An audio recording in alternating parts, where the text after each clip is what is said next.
कार्यक्रम के प्रायोजक हैं श्री मदन भाई रेखाबेन हुमड़, रूपेन प्राची हुमड़, अनगवीर आर्शवीर हुमड़, रिक्ता विशाल सेठी, आरिका अर्जुन सेठी। तो इसलिए मैं व्यस्त हूं और तुम अस्त व्यस्त हो। बोलो हाँ, शर्म भी नहीं आती है? एक मिनट फटाफट बोलो हाँ। अरे थोड़ा सोचो समझो, इतना कहो ना तो मजा आए। हाँ? व्यस्त रहिए, मस्त रहिए, सिस्टम बना करके चलो।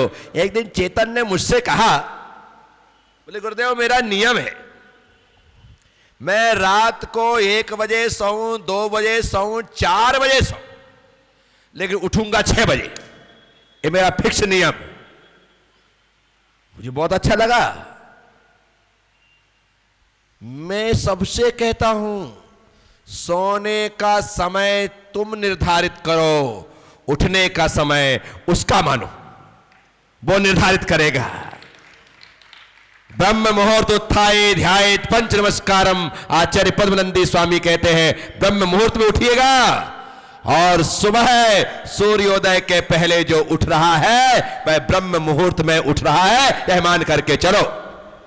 जो लोग सूर्योदय के पहले जाग जाते हैं उनका जागरण उनके भाग्य का जागरण बन जाता है, उनका भाग्य भी जाग जाता है। और जो सूर्योदय के बाद तक सोए रहते हैं उनका भाग्य भी सोया रहता है। इसलिए सूर्योदय के बाद सोने की परमिशन धर्म ने, संस्कृति ने हमें नहीं दी है। सूर्योदय के पहले जागिए। पशु पक्षी इस नियम का पालन अनादि से आज तक कर रहे। अनादि से महावीर, सुबह सारी चिड़ियां टाइम पर उठती हैं और सूर्योदय के पहले लालिमा आ जाने पर ही वो पूरे आकाशांगण की परिक्रमा लगाना प्रारंभ कर देती है, जिसे कहते हैं मॉर्निंग वॉक। क्या कहते हैं? कौन कर रहा है? वो चिड़िया, वो कौवा, वो कबूतर, वो तीतर, वो पक्षी, वो सुबह उठ करके आकाशांगण में मॉर्निंग वॉक कर रहे हैं, घूम रहे हैं। और घूमने के बाद पेड़ की शाखाओं पर या बिजली के तारों पर आकर के 5-10 मिनट रिलैक्स करती है, एकदम शांत होकर के बैठ जाएंगे। 3-4 राउंड लगाए थे, रिलैक्स। इतना करने के बाद फिर वो अपने धंधे पर चली जाती है।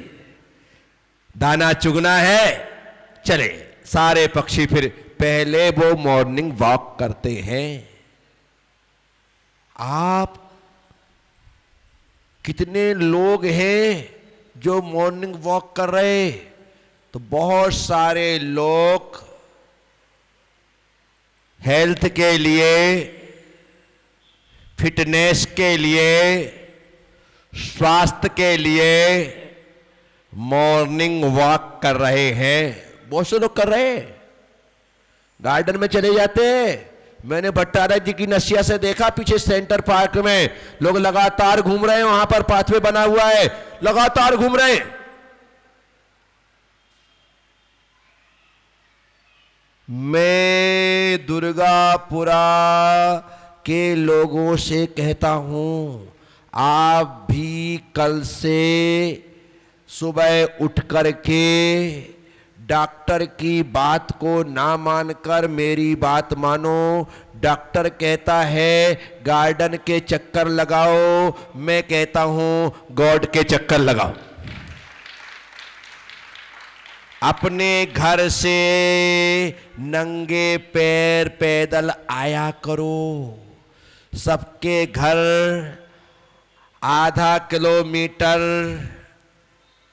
600, 700, 800 मीटर, 1 किलोमीटर दूरी पर है। घर से तुम नंगे पैर चल करके आओगे तो पहला फायदा कि वॉकिंग हो गई, दूसरा फायदा कि एक्यूप्रेशर हो गया, कहीं कंकर अंकर चुभ गए तो पंचर हो गया। क्या हो गया? और वहां से आप यहां तक आ रहे हो तो सबसे बड़ी बात, पैदल चलते 3 गुण, जीव जंतु बच जाए और ठोकर भी लागे नहीं, पड़ी वस्तु मिल जाए। क्या? पैदल चले 3 गुण, जीव जंतु बच जाए और ठोकर भी लागे नहीं, पड़ी वस्तु ये मिल जाता है। ये फायदे। पैदल चलो, यहां पर आओ तो जो धर्म कहता है धर्म का पालन हो जाएगा। शास्त्रों में गाथाएं आई हैं, मंदिर जूता चप्पल पहन करके आने की साफ मनाही है। गाथा लिखी आचार्यों ने बिल्कुल, और उसमें लिखा है कि जो लोग मंदिर जूते चप्पल पहन करके आते हैं वो 7 जन्म तक उस घर में जन्म लेते हैं जो चप्पल जूते बनाते हैं, और 8वें जन्म में कोढ़ी होकर के वह पाप मुक्त होता है। फिर आचार्यों ने से पूछा कि प्रभु लकड़ी की खड़ाऊ पहन करके आ जाए, तो फिर आचार्यों ने दूसरी गाथा लिखी कि जो लकड़ी की खड़ाऊ पहन करके मंदिर आते हैं वो 7 जन्म तक उनके घर में जन्म लेते हैं जो कारपेंटर का काम करते हैं, और 8वें जन्म में कोढ़ी होकर के फिर पाप से। मैं नहीं कह रहा हूं, ये हमने सारे नियम तोड़ दिए तो मैं क्या कर सकता हूं। आजकल तो लोग बढ़िया सूटेड बूटेड होकर के मंदिर आते हैं, जूते बाहर उतारते हैं और उसी जूते से स्पर्शित वह सॉक्स पहन करके भगवान के मंदिर में घुस जाते हैं। मंदिर में घुसते नहीं, परिक्रमा भी लगा लेते हैं धड़ल्ले के साथ, ऐसा भी कर लेते हैं लोग। साथियों, शास्त्रों की मनाही है, तुम मानो ना मानो ये तुम्हारी मर्जी, लेकिन बताना मेरा काम है। जिसके परिवार से कोई नहीं है, नहीं आ रहा है, आपके परिवार में बुजुर्गी नहीं है, तो इसका मतलब ये नहीं कि आपको नहीं आना है, आपको तो जरूर आना है। क्यों? क्योंकि आपके परिवार में बुजुर्ग नहीं है, लेकिन कल तो आप बुजुर्ग होंगे और आपके बच्चे भी वह देखे कि हमें अपने माता पिता के साथ कैसे रहना है और उन्हें कैसे रखना है। इसलिए उनका आना तो उनसे भी ज्यादा जरूरी है, क्योंकि जीनी है जिंदगी तो आगे देखो, तो आगे हमें खुद को देखना होगा। तो साथियों, आप हम सब लोग उसमें शामिल होंगे। बस इतनी ही बात है। आज गौलोक धाम का अभी वीडियो देखने में आया। आज भारी आंधी अंधड़ और तूफान से हमारे गौलोक धाम में बहुत नुकसान हुआ। इतनी तेज आंधी कि कम से कम 15-20 पेड़ जमींदोज हो गए। बड़े बड़े पेड़ लगे वहां पर, बबूल के हैं, खेजड़ी के हैं, नीम के हैं, शीशम के हैं, लेकिन आज की आंधी ने हमारे बहुत से वृक्षों को जमींदोज कर दिया। मेरा मिशन है, मेरा लक्ष्य 1 करोड़ वृक्ष। आप बनाएं अपना लक्ष्य 1000 वृक्ष। मैंने संकल्प किया है कि जीवन की आखिरी श्वास तक अपने भक्तों से 1 करोड़ वृक्ष लगवाऊंगा। आप संकल्प करें कि हम जीवन की आखिरी श्वास तक 1000 वृक्ष लगाएंगे। कितने वृक्ष लगाएंगे? आपको व्यक्तिगत रूप से संकल्प करना होगा। अपनी जिंदगी में 1000 पेड़ लगाएं। कितने पेड़ लगा सकते हैं? साल के 30-40 से लगाओ तो आप 40 लगाओगे तो 20 साल में नहीं, 25 साल में पूरे हो जाएंगे। और हम अपने उस लक्ष्य पर आगे बढ़े। 1000 पेड़ लगाने का संकल्प लें, 500 पेड़ लगाने का संकल्प लें, 200 पेड़ लगाने का संकल्प लें, 100 पेड़ लगाने का संकल्प लें। लेकिन संकल्प जरूर हो, क्योंकि हम जब मरेंगे तो हमारे साथ एक पेड़ को अपनी कुर्बानी देनी पड़ेगी, उसे हमारे साथ जलना पड़ेगा, अन्यथा हम धरती पर बदबू में कारण बन जाएंगे। वो पेड़ धरती को सुगंध से भर करके रखने के लिए जलने को तैयार हो जाता है, तो हमें पेड़ लगाने के लिए तैयार हो जाना चाहिए। क्या हमारा लक्ष्य 100, 200, 500, 1000 वृक्ष है? किसी की इच्छा कि मैं अपनी लाइफ में 100 पेड़ लगाऊंगा, 200 पेड़ लगाऊंगा, 500 पेड़ लगाऊंगा, 1000 पेड़ लगाऊंगा? उठाओ हाथ, कौन कौन? 100 वाले, 200 वाले, 500 वाले, 1000। सबसे पहले 1000 वाले। कोई 1000 वाला है? 1000 पेड़। सोगानी जी, आपका नाम? आपका नाम? अनिल जी चांदवाड़। अच्छा हाँ, तो अपने उसके सुबह प्रकाश जी का बेटा है। हाँ, आप है? निर्मल, हेमंत जी छावड़ा। ये 3 आगे बैठे हुए लोगों ने कि 1000 पेड़ लगाने वाले को वृक्ष मित्र की उपाधि से अलंकृत करते। 500 पेड़ जीवन भर में, 500 पेड़। रमेश चंद जी बाकलीवाल, शिखर चंद जी कासलीवाल। 1000, बहुत अच्छा। ज्ञानचंद जी बाकलीवाल, 500 पेड़। और बोलो 500 वाले कोई? आप 500। सिप्रा है ना, सिप्रा जैन 500 पेड़।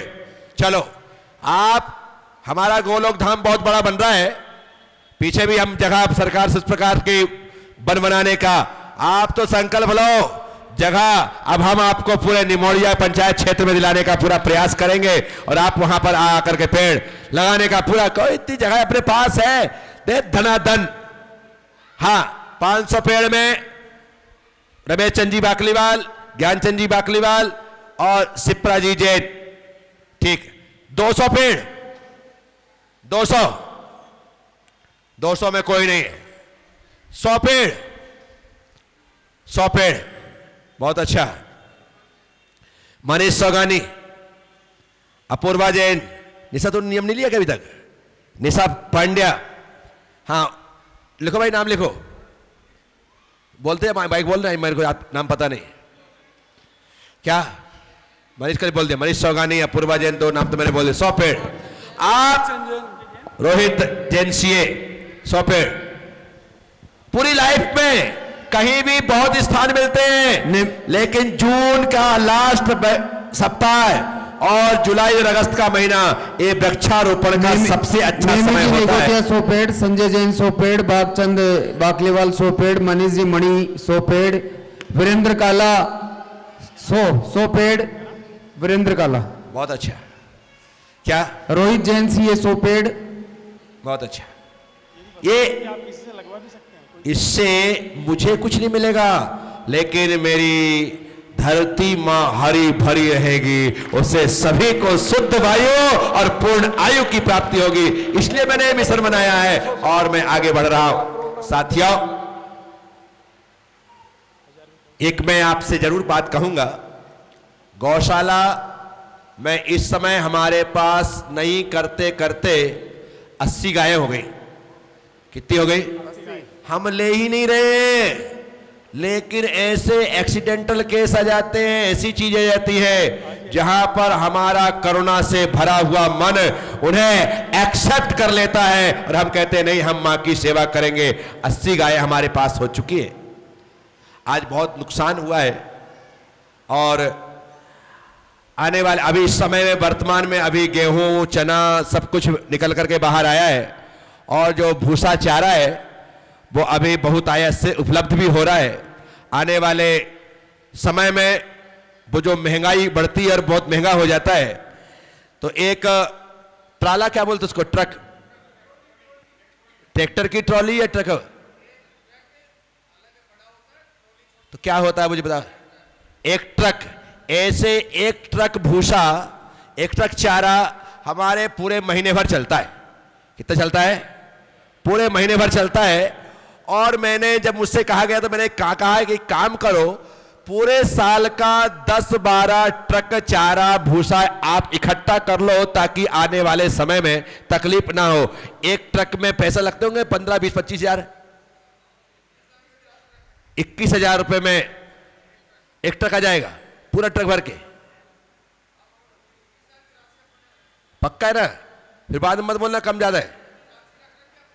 अच्छा, एक ट्रक आप यदि अपनी तरफ से एक महीने का चारा देते हैं तो उसे 21,000 रुपए लगते हैं। किसी का मन करता है कि एक ट्रक भूसा चारा मेरी तरफ से सिर्फ 12 ही ट्रक एक साल का पूरा भर जाए, किसी को लगता है तो आप बोल सकते हैं कि एक ट्रक मेरी तरफ से। उन्होंने बोला एक ट्रक। भाई नाम बोलो।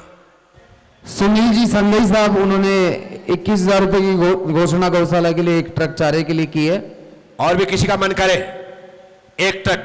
चेतन माइक ले ले, बस इतनी बोलना, मेरे को तो हो गया। क्या किसी का भी मन हो गोलोक धाम के लिए, ये जयपुर की गौशाला है, जयपुर के जैन समाज की गौशाला है। हम सब लोग, शायद जैन समाज की राजस्थान में पहली गौशाला होगी। और सबसे बड़ी खुशी की बात यह है कि आज हमारे गोलोक धाम के संरक्षक शिरोमणि बनने का सौभाग्य 11,11,111 रुपए की राशि देकर के हमारे दिलीप जी, सिद्धार्थ जी, सिद्धांत जी पांड्या भवानी मंडी वाले ने यह सौभाग्य हासिल किया है। आप उनके सम्मान में जोरदार तालियां बजाएं कि संरक्षक शिरोमणि बनकर के उस गौशाला में अपनी चंचला लक्ष्मी का उपयोग किया है। ये मेरा बहुत पुराना भक्त है, जब बहुत छोटा था और तब मैं वहां पर गया। आज तो बढ़ते बढ़ते मैंने कहा ना 10 साल में जो ग्रोथ होता है, आज निश्चित तौर पर सिद्धार्थ ने बहुत बड़ा स्थान और मुकाम हासिल किया है। जोरदार तालियां भाई सिद्धांत पांड्या और सिद्धार्थ पांड्या। वाइफ का नाम क्या है? पूर्वी पांड्या और निवेदी पांड्या, पांड्या परिवार। आप इनके सम्मान में जोरदार तालियां बजा दें कि इन्होंने निश्चित तौर पर जीवदया के लिए एक महत्वपूर्ण कदम उठाया है और 11,11,111 रुपए की राशि संरक्षक शिरोमणि बनने के लिए स्वीकार की है। जोरदार तालियां। गोलोक समिति के अध्यक्ष श्रीमान देवेंद्र जी बाकलीवाल और गोलोक धाम में दुर्गापुरा से एक गौदान 1,11,000 रुपए का श्रीमान हर्षचंद जी, मनोज जी सोगानी पहाड़ी वाले परिवार ने भी हमें स्वीकृति दी है। एक बार जोरदार तालियां बजाएं। इस कार्यक्रम के प्रायोजक हैं श्री मदन भाई रेखाबेन हुमड़, रूपेन प्राची हुमड़, अनगवीर आर्शवीर हुमड़, रिक्ता विशाल सेठी, आरिका अर्जुन सेठी।